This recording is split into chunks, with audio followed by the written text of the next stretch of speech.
Fire વિભાગની team હરકતમાં આવી હતી। ફાયર સેફટીના સાધનો નહીં લગાડનારા સામે લાલ આંખ કરવામાં આવી। ગોડાદરા સ્થિત રાજ એમ્પાયર અને માધવ શોપિંગને સીલ મારવામાં આવ્યા।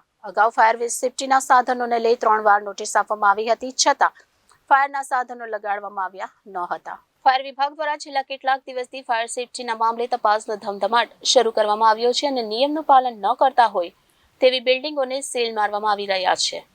ત્યારે આજે ફાયર વિભાગની ટીમ પણ હરકતમાં આવી હતી અને ફાયર સેફટીના સાધનો નહીં લગાડનારા સામે લાલ આંખ કરી હતી। ગોડાદરા સ્થિત રાજ એમ્પાયર અને માધવ શોપિંગને સીલ મારવામાં આવ્યા હતા। અગાઉ ફાયર સેફટીના સાધનોને લઈ 3 વાર નોટિસ આપવામાં આવી હતી, તેમ છતાં ફાયરના સાધનો લગાડવામાં આવ્યા ન હતા અને મહાનગરપાલિકાની કાર્યવાહી છતાં હજુ ઘણા બિલ્ડિંગમાં ફાયર સેફટીના નિયમનું ઉલ્લંઘન થઈ રહ્યું છે, જે ગંભીર બાબત છે।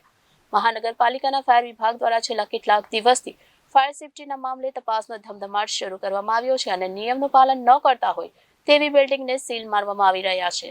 જેમાં ફાયર સેફટીના પ્રશ્ને ગોડાદરા સ્થિત રાજ એમ્પાયર અને માધવ શોપિંગને સીલ મારવામાં આવ્યા હતા। મહાનગરપાલિકાની ફાયર વિભાગની કાર્યવાહી છતાં હજુ ઘણા બિલ્ડિંગમાં ફાયર સેફટીના નિયમનું ઉલ્લંઘન થઈ રહ્યું છે, જે ગંભીર બાબત કહેવાય।